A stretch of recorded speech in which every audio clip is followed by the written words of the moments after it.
که حج په دوران کې په یو ښځې بیماری راله او د طواف نه مخکې په حیض راغی، نو که هغه فرض طواف یې نه کړی او د راتلو زمانه د حج پروازي، نو زمونږ علما وایي او د لامبي ځان دې پاکه کړي او یعنې وینځلو باندې او طواف دې وکړي او یو قرباني دې وکړي، او که هغه طواف یې کړي هغه فرض هغه د اختر فرض بیا د رخصتي طواف پې پاتې، نو خیر دی که هغه پرېږدي. د حیضو د بیمارو ښځو نه دغه طواف خدای ختم کړی.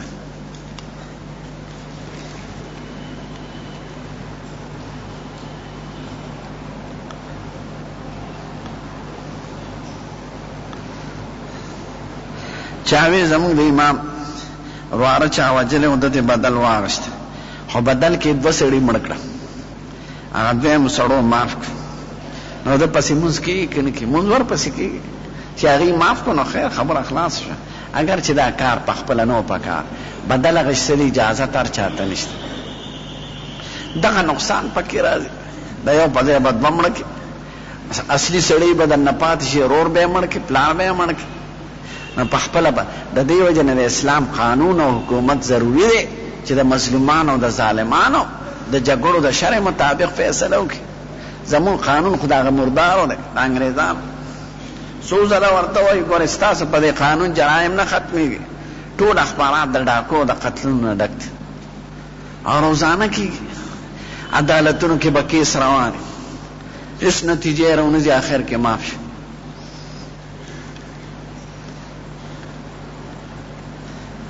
چاوی که سړي ښځې سره هم بستري کړي او دې له غسل یې نه کړی، نو تلاوت کولی شي؟ نه، تلاوت نشي کولی او ذکر کولی شي، درود شریف ویلی شي.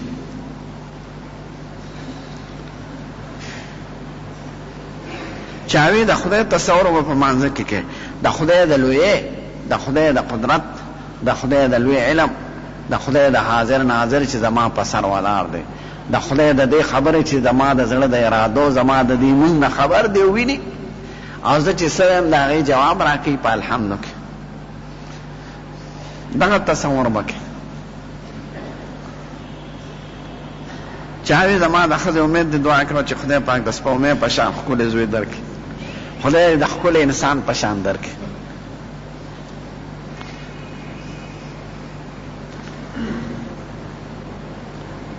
چاوی لقمان حکیم سے پلارو کنا د هر انسان پلاری بغیر د دوو نه، د حضرت آدم علیه السلام پلار نو، بے پلار او بے مور، او د حضرت عیسی علیه السلام پلار نو. دا نور خبرې دا د زړو ښځو خبرې دي. لقمان حکیم صاحب هم انسان و خیار و ښکلی. بعضې خلک وایي هغه د مور نه په خولې راوتی دا زناور، دا د شیعګانو خبرې چې هغوی دا 12 امامان فرضي وایي که نه، وایي دا د مور نه په دې خاصه طریقه نه پیدا کېږي، دا د مور د تشي نه راوځي. یا دروغجنو پیغمبرانو نه لوی څوک شته؟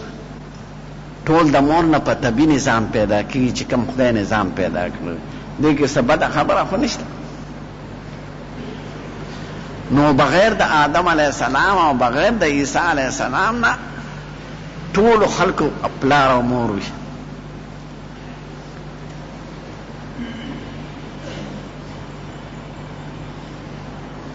چاوی چې حکومت اعلان کړی چې اسلحه را جمع کړي، که انتظامی امور دي، کنه د خپل ځان د حفاظت، د دین حفاظت، د عزت حفاظت، د مال حفاظت، دا خو انسان به په خپله کوي، حکومت نشي کول. حکومت به د چا په کور باندې څوکۍ ودروي. چاوی بعضې خلک د دواړو جهانو سردار ته حاضر ناظر وایي، یعنی هر ځای موجود وایي. نه، دا عقیده مه ساتئ. د دواړو جهانو سردار په مدینه منوره کې دی. درود شریف چې څوک وایي ملایکې وررسوي. نو دا عقیده ښه نه ده. دا صفت صرف د خدای دی، د هر څه د غیبو نه خبر صرف د خدای ذات دی. په هر ځای کې موجود د علم او قدرت په اعتبار هغه د خدای ذات دی. پیغمبران انسانانی بشری خوراک کوي، اسکاک کوي، خدای پاک د هدایت دپاره رالیږلي، هغوی خدایان نی. نو دا خو د عیسایانو خبرې تاسو جوړې کړې. نه، د دواړو جهانو سردار، د ټولو پیغمبرانو سردار او د ټولو نه غوره خو خدای خو نه دی. د استنجا نه مخکې مې چا کول ښه دي که نه وکړه چې استنجا دې برابر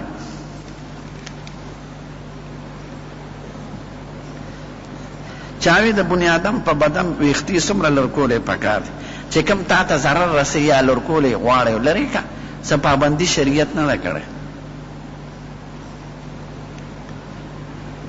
لرکولی شي ګیره خریل بند دی نور د بدن د هر ځای نه که ویښته والی خیر دی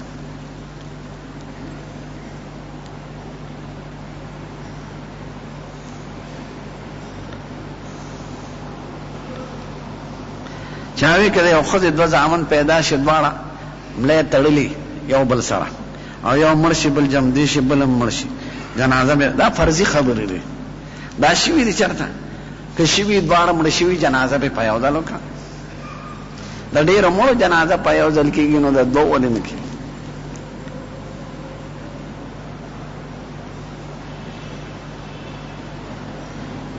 چاوی یو مړ شي او کور خاوند والا ډوډۍ نه پخوي خلک وله راوړي نو دا ښکلې خبره ده د همدردۍ خبره ده د دواړو جهانو سردار چې حضرت جعفر صاحب شهید شو نو بیبیانو ته هم وایي او مسلمانانو ته هم وایي ویسنو لآل جعفر د جعفر د خاندان دپاره ډوډۍ ده که ځکه هغوی ځانان پریشانه دي په هغه مخته دي نو دا خو د همدردۍ خبره ده چې د ګوان خلک د مړي کور کره ډوډۍ یوسي په هغوی دې میلمه کېږي نه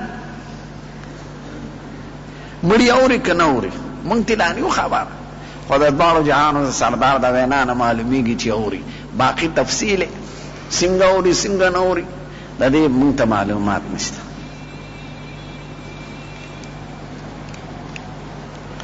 چا دعا دپاره کړی خدای د دعا قبول